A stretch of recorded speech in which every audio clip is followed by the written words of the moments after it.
Magandang araw po, welcome po sa aking channel, Nov9 TV. Patalasasan po, meron po ba kayong mga properties na napapabayaan or non-performing assets? Plan nyo ibenta, pero wala kayong oras pagbenta nito. Kung ito'y pagkakatiwala nyo po sa amin, tawag lang po kayo sa aking numero, usap po tayo, gawan ko po ng video for free. Yes, libre po. Wala po kayong babayaran. Tutulungan pa namin kayong mabenta ang inyong property. Kami na po bala sa marketing, sa boosting, pati po sa paid advertisements, even sa tripping. Hindi na po kayo mapapagod sa pag-entertain ng mga buyers. Kami na po bala sa lahat. Tawag lang po kayo. Nandito po tayo ngayon sa Tanawan, Batangas kung saan meron po tayong bagong video presentation. Isang residential farm property. May lot area po ito na 6,000 square meters more or less. Fully fenced. Meron pong main house, guest house with 2 bedroom, outdoor kitchen, pavilion, gazebo, fruit bearing trees, at sa dulo po ay may mga tanim na pinya. Yan po yung driveway papunta sa dulo ng property. Ito naman po yung main house at open parking. Napakalapit lang po nito sa Tagaytay Midlands at Tagaytay Calamba Road. Ang elevation above sea level ay 350 feet more or less. Mula po sa Tanawan exit, ang distance is 16.8 kilometers. Ito po ay inner lot. Napakatahimik po ng lugar, sariwa ang hangin, at malamig po ang klima. Malayo na rin po ito sa 14 kilometers danger zone ng Taal Volcano. Mamaya po sa dulong parte ng video, pag-usapan natin ang distance, location, travel time, pati presyo nito. Tungkol naman po sa dokumento nito, ito'y titulado, buhay po ang may-ari, kaya wala po kayong maging problema sa documentation o sa transfer ng title. Nandito na po tayo sa rest house kung saan meron po itong glass walls and windows at massive door. Meron din pong tanim na sagu palm o Cycas revoluta at meron pong tumubo na papaya. Yan po yung outdoor wicker patio swing chair, A-frame canopy top, at yan po yung glass wall and window. Ito pong grand double door entrance ay fluted wooden design. At meron pong glass panel sa taas. Pasok na po tayo, samahan niyo po ako. Ito na po yung living area na naka-double high ceiling. Sa second floor hallway po ay naka-glass railing. Yan po yung crystal chandelier. May LED lights at ang ceiling po ay fluted type ceiling panels. Premium tiles po ang ginamit dito sa flooring hanggang dun sa kitchen. Yan po yung glass wall and window at meron pong curtain. Meron din pong 3-tonner na floor mounted aircon. At tungkol po sa furnishings, wala pong nabanggit sa akin kung fully furnished po ito, pero malamang po isasama na yan. Kung hindi naman, pwede naman tayong makipag-negotiate kay owner. Yan po yung sofa set na may TV at sa likod po ay yung glass wall and window. Dito naman po ay may island at dyan naman po yung dining area na may dining set. Yan po ulit yung island. May cooktop at sink with faucet. Ito po yung hagdan na naka-wooden staircase na meron pong clear glass na balustrade with matching wooden handrail. Ito po ulit yung dining area at dito naman po yung formal kitchen. May modular kitchen cabinet, kitchen countertop, refrigerator, built-in oven, stainless sink with faucet, kitchen drawer at storage ng kitchen utensils, built-in gas range and range hood, tiled kitchen wall para madaling linisin, At ito po ulit yung dining area, island with drawer, cooktop at stainless sink with faucet. Sa dulo po yung main door at living area. Yan po yung double high ceiling at glass walls and window na nakakapaaliwalas at nag-serves as natural sunlight. Dito naman po ay naka-fluted type wall panel. At ito naman pong extension ng kusina ay pwede rin po itong gawing another bedroom. Para kung meron man po kayong PWD or senior citizen sa pamilya, ito yung magiging kwarto nila. Malaki naman po ang espasyo niyan. Katabi lang ang toilet and bath. Naka-wooden fluted type door. Pasok po tayo. Maayos naman po ang toilet fixtures. May bathroom countertop, hand wash basin, vanity mirror, shower enclosure with overhead shower, water closet with bidet. Ito'y naka-tile bathroom wall at naka-ceiling cove design. Meron din pong bathroom window with blinds. Yan po yung toilet and bath dito sa ground floor.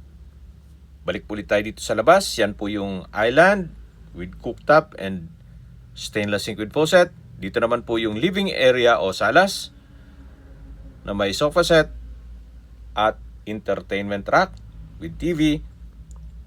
Ito po yung double high ceiling with glass walls and window. May floor mounted 3-tonner aircon. Ayan po yung dining area at ito naman po yung hagdan na kung saan ito'y naka wooden staircase, wooden handrail at glass railing. Naka glass staircase wall na rin po itong side na to.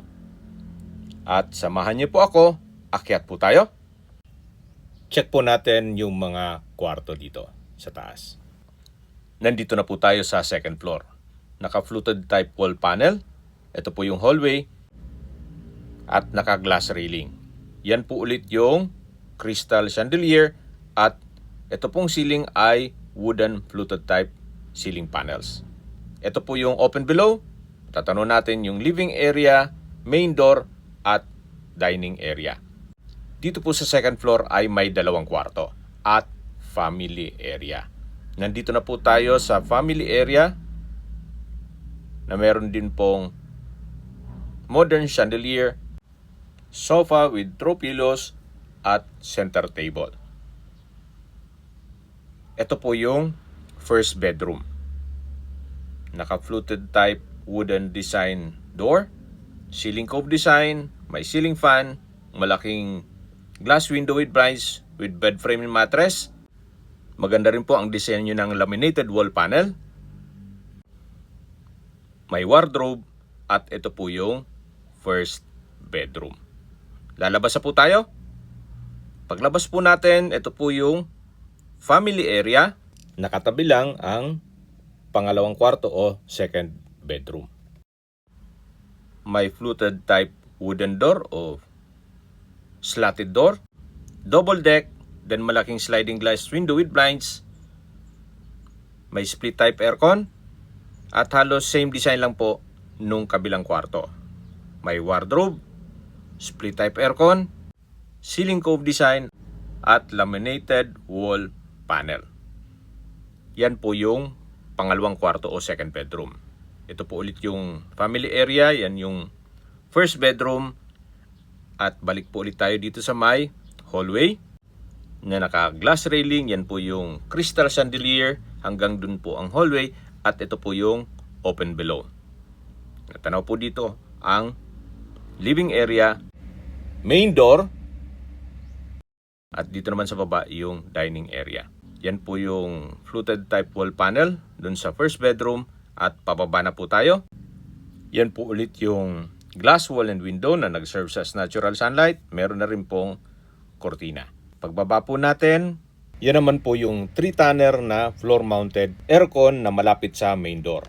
Yung living area, island, dining area at formal kitchen. Sa gitna po yung common toilet and bath. Yan po ulit yung double high ceiling at lalabas na po tayo. Yan po ulit yung main door. At paglabas po natin, ang high ceiling entryway at red bricks pillars. Yan po yung pasad. At lipat po tayo sa may pavilion. Dito po sa loob ay punong-puno rin po ng mga iba't ibang variants ng halaman o ornamental plants. At meron pong concrete walkway. Mula po dyan sa hangout area o maliit na gazebo, meron din pong access door para pasok sa loob ng bahay na malapit po sa extension ng kusina na pwedeng gawing kwarto. Punong-puno rin po ito ng fruit-bearing trees gaya ng langka, nyog, mangga, saging, at marami pa pong iba. Dito po sa side na to, pwede po kayong maglagay ng swimming pool para malapit lang po dito sa main house o rest house at dun sa pavilion. Hindi nyo na po kailangang magtanim ng fruit-bearing trees at punong-puno na rin po ito. I-maintain nyo na lang po. At nandito na po tayo sa pavilion o multipurpose hall. Kaya kung may mga okasyon, pwede pong ganapin dito. Marami-rami rin pong guest ang kakasya dito. Actually, kung extend nyo pa po ito, pwede pong gawing events place po itong property para maging income generating. Pero kung ayaw nyo magnegosyo, sakto lang po yung ganyang kalaking pavilion o multipurpose hall. Ito po yung walkway at dito naman po yung driveway. Yan po yung dulo ng property na meron pong tanim na pinya at iba pang fruit-bearing trees. Dun po sa dulo yung concrete fence o property line. Ang kagandahan po dito sa property na to, although nasa matas na lugar siya, pero patag na patag po ang lupa. Kaya usable po lahat. Wala pong masasayang. May mga solar lights na rin po. At ito pong walkway o driveway, kung ATV kakasya po dito, ay hanggang dun sa kubo o caretaker's house. May mga solar lights na rin po dito at string lights. Yan po yung tinutukoy ko na kubo o caretaker's house na malapit na rin po dun sa property line o concrete fence. Meron din pong mga kalamansi dito at iba pang fruit-bearing trees. At habang pinagmamasdan niyo po ang kapaligiran, pag-usapan natin ang distance, location at travel time. Kung papunta po ng Tagaytay, ang distance is 4.9 kilometers at ang travel time is 35 minutes via Talisay. Pero malapit lang din po ito sa Tagaytay Midlands o Highlands at Tagaytay Calamba Road. Ang distance is 6.6 kilometers at ang travel time is 13 minutes. Pero exclusive lang po para sa mga property owners yung gate ng Tagaytay Highlands. May dalawang entry at exit points. Pwede pong dumaan ng Startol at pwede rin pong dumaan ng Tagaytay Calamba Road. At mula naman po sa Laurel Memorial Hospital, ang distance is 9.7 kilometers at ang travel time is 20 minutes. Malapit lang din po doon ang City Hall ng Tanawan. At yan po yung lagi kong binabanggit sa aking video na dapat nyo i-consider sa paghanap ng property ay yung meron pong malapit na hospital. Hindi ko naman po sinasabing sakitin kayo, yan naman po ay for emergency purpose lang naman. At mula naman po sa Startol, Tanawan exit, ang distance is 16.8 kilometers at ang travel time is 31 minutes. Kung manggagaling naman po sa Manila o sa airport, ang distance is 55.6 kilometers at ang travel time is 1 hour and 8 minutes. Yan po yung main gate at ito po yung driveway. At nandito naman po tayo sa may gazebo. Nasa elevated part, concrete po ang flooring, naka-landscape at may mga ornamental plants. Maganda rin po itong gawing hangout area na kung saan very relaxing po. Imagine kung nagkakape kayo dito at nagmumuni-muni, yan po. Napakaganda ng pwestong yan. At check na natin ang guest house. Yan po yung concrete fence at sa likod po niyan ay barangay road. May concrete walkway at puno-puno rin po ng ornamental plants. At tanaw na po natin ang common toilet and bath. Then sa gitna po niyan ay yung kusina at mga kwarto. malaki din po ang espasyo dito. Kung ayaw nyong malapit sa bahay yung swimming pool, pwede naman pong ipwesto dito sa may malapit sa guest house at gazebo. Nandito na po tayo sa guest house. Yan po yung pintuan ng common toilet and bath. At katabi lang ang outdoor kitchen. Sa dulo yung guest house na may roof deck o view deck. Ito po yung toilet and bath. Malaki po ang espasyo. May water closet with bidet, shower enclosure with overhead shower at naka-tile bathroom wall. Dito naman po yung outdoor kitchen, may kitchen countertop at naka-ceiling panels with pin lights. Ito po yung hagdan papunta sa view deck o roof deck. Ito pong guest house ay meron pong 2 kwarto. Ito po yung first bedroom. Malaki naman po ang espasyo at meron din po itong window type aircon. May pin lights, center lamp at maayos naman ang pintura ng ceiling at wall. Meron pong accordion dito. At yan po yung pangalawang kwarto. Pero may kanya-kanyang pintuan naman po yan. Labas po tayo. Ito naman po yung second bedroom na meron ding window type aircon. Yan po yung accordion kung saan tayo sumilip kanina. Ito po yung 2-bedroom na guest house. Sa dulo po niyan ay yung kubo. Okay, recap po tayo sa mga nag-skip ng video. Ito pong property ay nasa Tanawan, Batangas. May lot area po ito na 6,000 square meters more or less. Titulado, buhay po ang may-ari, kaya wala po kayong maging problema sa documentation o sa transfer ng title. Along cemented barangay road at may access ng tubig, kuryente at internet provider. Ang estimated elevation above sea level ay 350 feet. Napakalapit lang po nito sa Tagaytay Midlands at Tagaytay Calamba Road. Mga 6.6 kilometers lang po ang distance. Mula naman po sa Laurel Memorial Hospital, 9.7 kilometers ang distance at ang travel time is 20 minutes. Mula naman po sa Manila, ang distance is 55.6 kilometers at ang travel time is 1 hour and 8 minutes.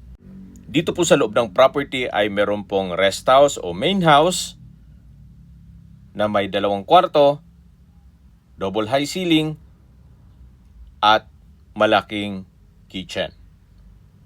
Meron pong guest house, outdoor kitchen, at common toilet and bath. Ang guest house po ay may 2 kwarto. May kubo, pavilion, gazebo, at punong-puno rin po ng fruit-bearing trees, gaya ng langka, nyog, mangga, saging, kalamansi, at marami pa pong iba. Meron din pong mga tanim na pinya.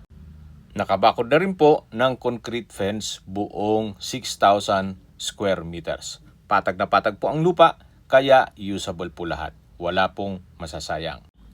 Sa presyo na po tayo, binebenta po ito ni owner sa halagang 28 million pesos.